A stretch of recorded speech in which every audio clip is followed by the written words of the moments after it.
The Mourner's Eyes reveal season 2 reveal trailer, okay? I'm gonna be real. The animation in this trailer is fire. And I haven't seen season 1, or even like this hasn't come across my timeline. But the animation in this one fucking trailer is heavy. And I'm talking heavy, my guy. The animation gives me like, it looks better than fucking Solo Leveling and like anything that's been out right now. The animation is it's got a 3D vibe. It's got like a whole bunch of like pixelations, but it's also given 2D, and it's got a lot of action. It just looks good. And that's the difference between anime that looks good and anime that feels good. If it's an anime that feels good, looks good, it's got to be good. And this is season 2 of this anime that I've never seen across my timeline. Now, yeah, the 3D might be jarring, it might really be, but it feels like a video game slash just, and this is a season 2 trailer reveal. Mind you, 24 episodes drop October 8th. So when this drops, I'm gonna be like fucking right there to probably watch the season 1. But you know, the dub is in Japanese.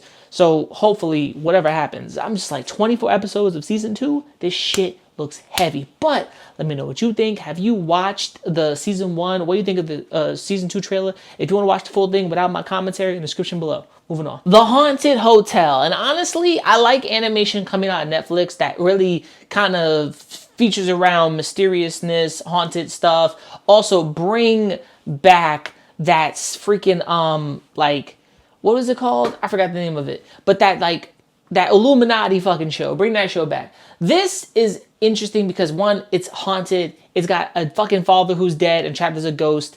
It has an entire family being haunted by ghosts, a haunted house, and then shenanigans and things ensue. And honestly, I'm okay with that. Because look, Netflix gets a good animation sometimes, and then it gets Big Mouth. And Big Mouth just keeps going, and it's like, something here to learn, something here not to learn. But I actually like the fact that Netflix gets animations, and they're gonna be a little fringe, a little weird, and maybe on the side of experience and understanding with comedy. But it's this, and then afterwards, long story short. So I can't wait for that to come out this year. So hopefully that's fire. And this looks pretty good for the most part. So let me know what you think of Haunted House in the full trailer description below on YouTube now. This monster wants to eat me. Basically, a girl in a seaside town who befriends a mermaid who wants to eat her. And honestly, this seems very creepy just by the trailer. Like, I think it's a girl love anime, a girl love drama. So it's basically GL drama. So honestly, this is the name of the creator. This comes out October 2nd of this year. And personally, it looks interesting, except the girl doesn't want to be eaten, but it's kind of weird that the mermaid likes her, but wants to eat her. I'm very confused about this shit. Unless the girl's not a real mermaid, I don't know what the fuck is going on. But there's blood, there's guts, and there's some type of horror element around the story of this. And that's the building up point of story. The creepiness, the energy, the weird dread around this trailer. It seems to be happy-go-lucky, good energy, but then there's that sense of dread. The monster wants to eat me seems to be an experience that I hope to enjoy. And if you watched it, understand it, or read the manga, or know about it, let me know in the comments below. Whatever's happening on the set of Spider-Man Brand New Day, you got people dressed up as Spider-Man just running up on set, or running up on the production joint and just having fun in Spider-Man costumes, hyping up the crowd who've been there watching Tom and all of them just film Spider-Man Brand New Day in Glasgow in England. Honestly, this shit is interesting. More interesting than the cars revving up, and then you can see all the background running, and they running for their fucking lives. This is the background shit I need to be in today, tomorrow, the next day, and coming, because this is hype. Especially when you see Spider-Man moving these tanks and just webbing stuff up. This looks like New York, but it's not, which is kind of cool. I'm not gonna lie to you. The suit looks fucking incredible, and honestly, these shots look bad ass. The footage that's coming out right now is cars getting swung around, which is interesting, police cars. And I'm like, maybe this is the scene with the Hulk in it. I don't know what's going on. Is cars moving fast? That's all we got out of like set photos or set videos. And then we got the background running. All the background look fucking hilarious and running. This is one big nigga. Background, you gotta look distressed. That dude, he's like, get the fuck out of here. He gonna be the end. He gonna be the first Avengers chick when she's booking it. I'm not gonna lie, but this looks good. They even got a photo of Tom Holland in the suit saving a kid on a bike, which there's a different side from this. So I really enjoy that. I enjoy all these set photos because they're giving us little peeks behind the scenes of stuff because they're shooting on scene, which is perfect. And a lot of it they're doing in post. They might film a lot in glass glow, and then they might film some in actual New York. Who fucking knows? But you know, they were filming Punisher in actual New York City, so W ball. I love that you can get all the different angles and all the different looks and points of view of what's kind of going down and what's happening, which to me is interesting. You see the film crew filming, you see like people up in the building just kind of shooting with their phones, and this is the best part. And then they got drones out there.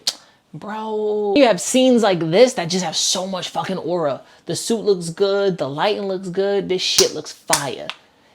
It's the best. It's the best. Oh boy, I can't wait to see the suit officially in the movie because I'm seeing it now and it's beautiful. But to see it on that big screen, fire. Spoiler bound Hanako. Honestly, this is like the season 2. It's like a little teaser trailer, and I've seen this anime here and there, but I really haven't watched it by myself or cared to watch it. But I've seen it here and there. But for the audience, if you know about this anime, read the manga, cosplayed any of it, what do you think about Toilet Bound Hanako? Let me know. One Piece is real! Season 2 is finally here, and honestly, I'm happy.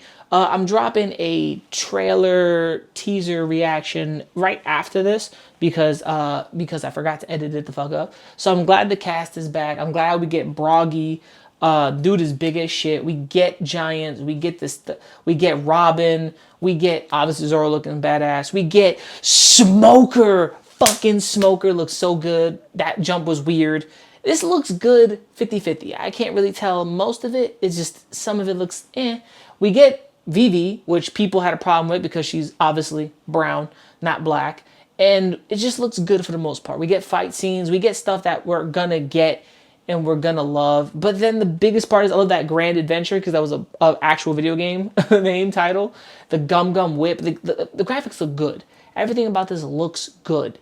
Now, do I think this is going to be the best season? Yes. 100% yes. And they're about to jump into a giant whale's mouth like fucking Pinocchio. So I can't wait. You know what you think of the trailer, Into the Grand Line? Because I can't fucking wait. The long summer of August 31st. So these two high schools are repeating the same summer of August 31st, and no one seems to notice. Basically, it's one of those Groundhog's Day situations. I love these stories. They get interesting here and there, but you're repeating a summer. So two high schools repeating the same summer over and over again.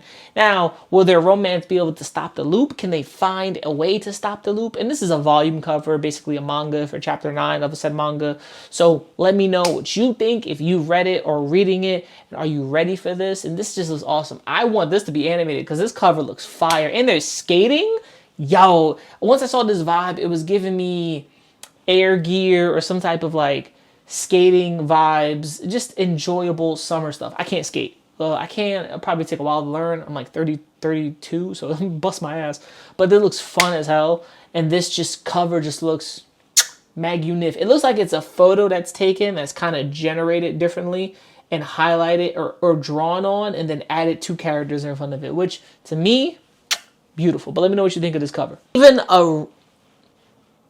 Even a replica can fall in love. Basically about a high school girl who's been cloned and she has a replica. The replica is supposed to have no emotions, no nothing, but somehow falls in love, which is very interesting. It's a love girl moment, like clone love story. It's very interesting. I like the replica doesn't have feelings, doesn't have emotion type of things, robots.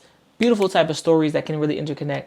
Interesting trailer, but let me know what you think. And if you read the manga or know about the story or the information, let me hear in the description below of the even replicas can love. What do you get when you put Rising of the Shield hero, Konosuba, Tanya of Evil, and ReZero in the same place? You get chibi fantasy time, and perfectly explains these crossovers. And Overlord, you get chibi fantasy time. This is basically season 3 of some cute fantasy chibi energy brought to life. And honestly, I'm here for it. A season 3 isn't bad. Good animation, good fun, and just storytelling from a chibi perspective. And plus, who doesn't love collaborations with all their fucking favorite anime? Especially Tanya of Evil and Overlord and ReZero and Rising of the Shield Hero. There we go. There's so many fucking collaborations here. It's just cute, adorable, and looks fun. But let me know, have you watched season 1 and 2? And do you recommend this? Because it's cute, it's fun, and it's just Wile E. Coyote styles of weird. Like Teen Titans Go. A star brighter than the sun. This is basically two childhood best friends reunite. A girl that was taller than other girls, a boy that was shorter than other boys. They reunite and they fully grown. She's fully tall and fully grown, and he's now a tall, grown, handsome man. And they reunite with each other and reconnect. This is love stories at their finest, especially when it involves sports, because he plays soccer and I guess you play some type of sport. So this is beautiful because that connection storytelling is right there. And I love these energies with anime when they connect, like, oh, the high school best friends and the two girls and they come back together and it's a romance. I love that shit because it's classic anime tomfoolery and classic like friends knowing that they like each other and will they, won't they? And sometimes they will and sometimes they won't. And sometimes they don't, you know what I'm saying? But it's good storytelling because there won't be none of that, but there will be a lot of this. Bitch, there'll be a lot of that. So let me know what you think of A Star Brighter Than the Sun, bitch, because it burns. The Dark History reincarnated as the Villainess.